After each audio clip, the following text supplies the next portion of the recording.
Live from Studio 5 in New York City, this is the News at 6.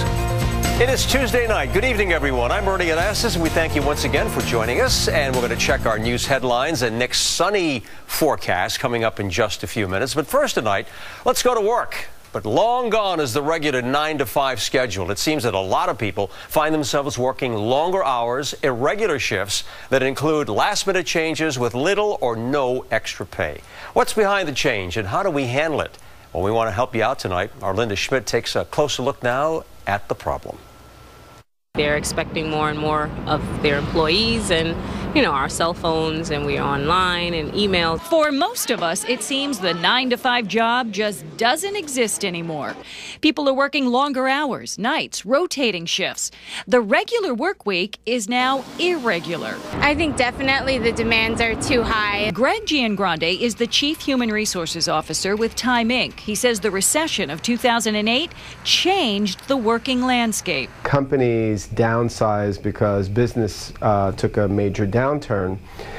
While the economy may have recovered since then, companies aren't as quick to add headcount back when conditions are improving as they are to shed that headcount when conditions are declining. So a new norm has set in. And a practice that's been growing is changing an employee's schedule at the last minute and not paying them. Industries like retail, food, and cleaning services are using sophisticated scheduling software to determine when they need employees on a day-to-day basis, which means they can call you on a day that you're scheduled to work and tell you they don't need you and you don't get paid. They can also send you home early if business is slow and you only get paid for the hours you worked.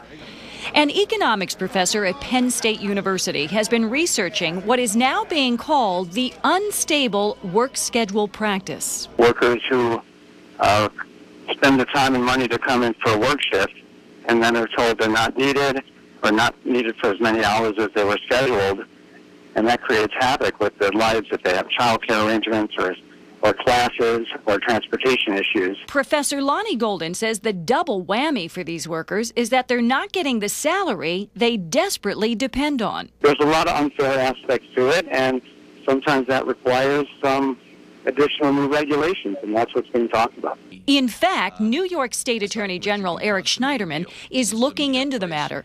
Last month, he sent a letter to 13 retail companies inquiring about their on-call scheduling. Thank you very much, Linda. Very interesting subject. Dr. Woody is here joining us right now. This is Dr. Mike Woodward, a psychologist in New York, and so good to have you. Always on board. Always good to be here. Yeah, the weird hours really can take its toll, on so many people and in different ways, particularly with health. Yeah, well, according to the Economic Policy Institute, about 17% of all working Americans have these weird or unstable schedules. Right. So by unstable, we're talking about being on call, working based on customer demand, and anything where you're going to be in an unusual sort of shift that may not make sense or may throw you out of your regular schedule. You get into the retail business, food service, health care, all those areas. Agriculture, all those areas. Exactly. They're working strange schedules, and it can really throw you off, and it really does have a toll on your health. Yeah, it does. Well, sleep, for example, that's a difficult problem, and family conflicts as well. Run through that for us. Yeah, here's what drives a lot of this in the conflict. It's really about the unpredictability. So we all like to be able to predict what's going to happen. We all know when the sun's going to rise. It makes us happy when we're going to get up.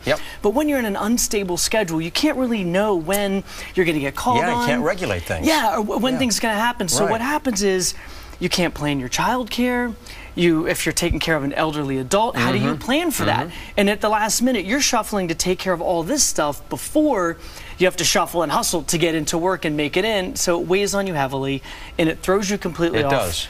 Your work schedule versus your life schedule, and how do you balance that? And that's where the conflict. Well, that's where we're here to help, right? We're going to try it out. I'm going to do my best. Let's do it, okay? Let's figure out, and you know the answers. What do we do to make it a little bit easier, a little more comfortable, and healthier for us as well? I think the first thing, we start with the bosses, right? Because bosses drive a lot of this stuff. That's true. Most managers are not very good at managing, and schedules can be kind of these weird puzzles you have to put together. So as a boss out there, if you're really struggling with it, first, get help. But second, ask your people for their input. Pay attention to what's working for them and what's not working for them. Right. Be considerate of that. Be considerate of that, and get them to come to you and say, hey, this is how it's affecting me. And if you're the employee, you go to the boss maybe and you say, look, I need a little help here. You got to raise your hand. You got to take care of yourself, because your boss may not know that you're struggling or that you're having these home conflicts. So let them know, but also know your own limits. A lot of times people out there can cause this on their own because they're volunteering for too much overtime, or people in the freelance world are working too many jobs. And they cause this to themselves, and you know what? It's at their own detriment. So what you're really saying is that you have to talk it out, right? And your boss or your family, just let everybody know what's going on. Get them on board too, so that you can, solve your problems. Yeah, and when it comes to working with your family, if you have an unpredictable schedule and you can't really change it, spend time talking to your spouse, your kids, and find out how do you plan your activities around your schedule, so you make sure you still get that time with them. And you got to take care of yourself, right? You've got to take care of yourself. Eat right. 7-8 hours of sleep is what's typically recommended. I know most people can't quite get that, but try and avoid sugary drinks and lots of carbohydrates and caffeine too close to when you go to bed, because that's going to throw you off too. A lot of this is common sense, right? You just stop and say, okay, what do I do about it, right? Talk to somebody, figure it out, take care of yourself. I mean, it's difficult earning a living and taking care of your family, especially if you're working in these industries. But there are ways, as you pointed out, that you can, bottom line, be careful, take care of yourself, and make sure you do the right thing. Yeah, and pay attention. Pay attention to yourself. Open dialogue. Have the conversation with that boss. Or if that boss doesn't hear you, go to HR. Or think about what's the next step you can do for yourself. If you're in a bad, toxic situation, you don't want to stay in it, because research has shown that it really has an effect on cognitive functioning later on down the line. Take positive action. Dr. Woody, always good to have you. Okay, enjoy your new boat too. Thank you. Happy sailing. All right, another good story coming up for you tonight. Right in the middle of brownstones and vacant lots sits a little oasis in Harlem. We're going to show you how kids